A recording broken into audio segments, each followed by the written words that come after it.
This is Angel Ribo, the CEO Confident, and we are here today with Neville Joffe. Hi, Neville. How are you? Hello, Angel. Wonderful. Thank you.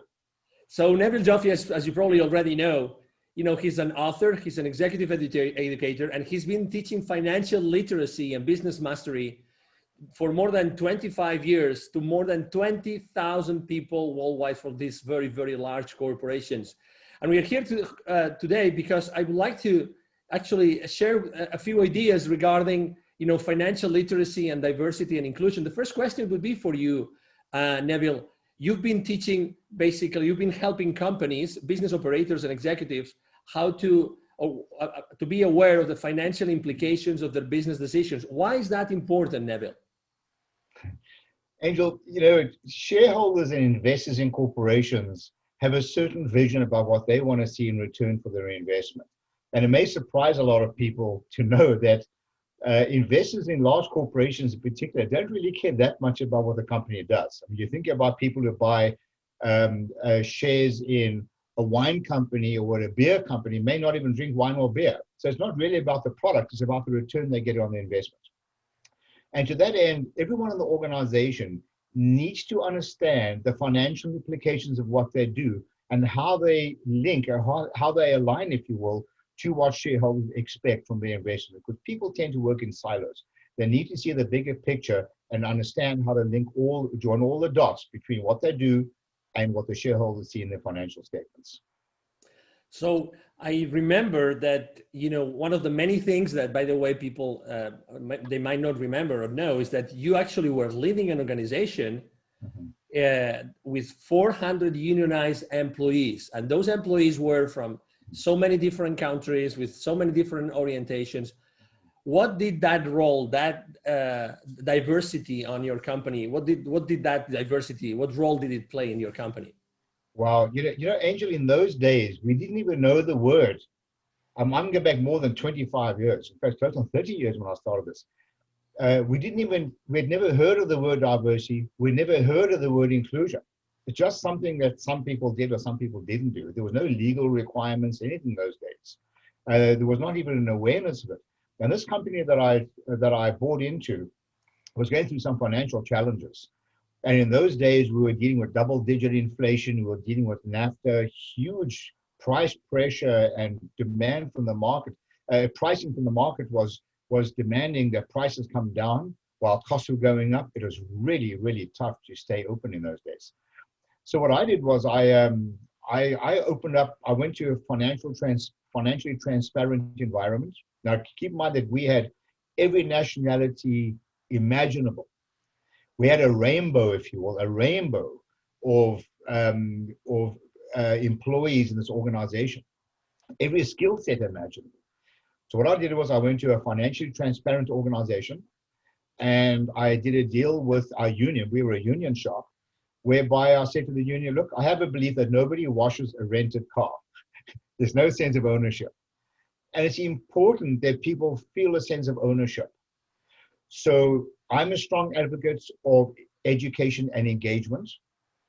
I educated these people to understand the financial implications of what they did, use very simple methodologies like tearing up $20 bills when people messed up, and people used to freak out. I said, why are you freaking out? You do this every day. I got their attention. But I started using some very unorthodox methods of teaching business literacy, gave them, people work better when there's something in it for them, right? And I started involving them in decision-making because all their skin in the game.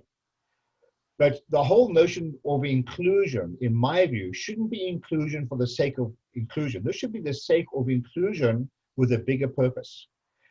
My interpretation of inclusion is getting people to help you make financially smart decisions.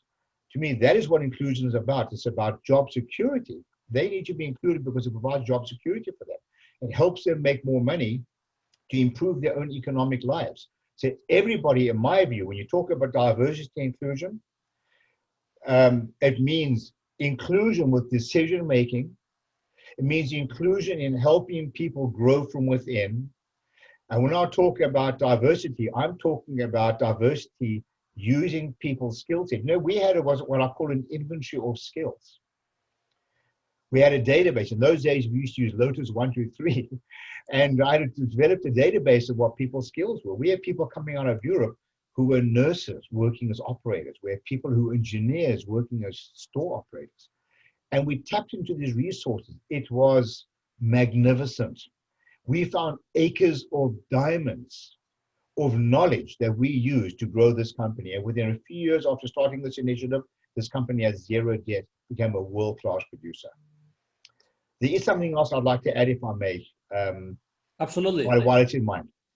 The companies I've worked with over the last 25 years, a lot of multinational companies, I can tell you that those companies that I've worked with that practice diversity and inclusion to the level that I'm talking about, not just because it's a legal thing or it's something which they have to do, it's something that they want to do, are significantly more profitable with lower staff turnover than those companies that don't practice this.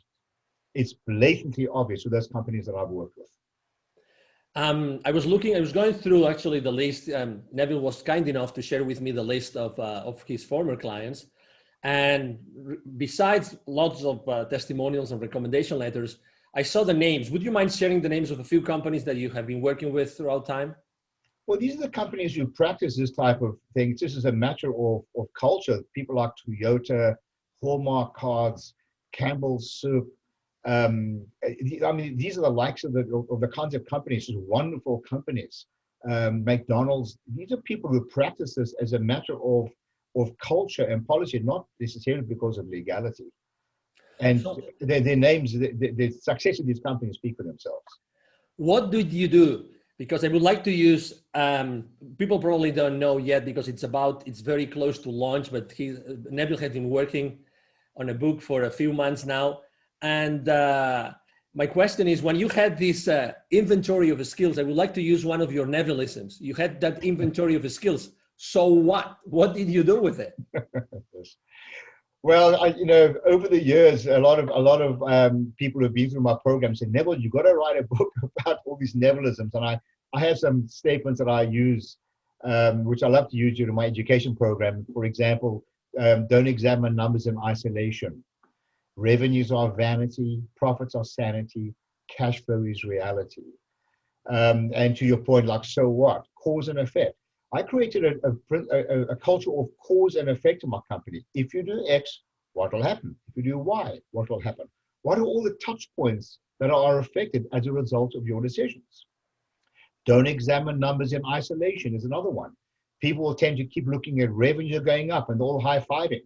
Well, don't get so excited. What about profitability? What about sustainability? Don't do the wrong things more efficiently. We have to keep re-examining what we do. What worked for you several years ago may not work for you today. So this whole notion of inclusion and diversity, the people who are included in decision-making are encouraged to keep resetting the button, if you will, of processes. And it's magnificent when people who are not involved in a certain skill set look from the outside, they have the license to ask stupid questions, if you will, because they tend to pressure test a lot of decisions that are going on in companies, always linked to the financial implications of those decisions. Thank you so much, Neville, for bringing this to our attention, actually for bringing to the audience this new frame of reference about diversity and inclusion. People that want to know more about you and about what you do, Neville, what's the best way to reach out to you? Just email me. It's Neville, Neville, at BizWisdom. That's BizWisdom.com. I love a good debate, in case you didn't notice, and I'll be delighted to speak to you and chat to you about some of these concepts. Thank you very much, Neville. It's been a pleasure to have you here.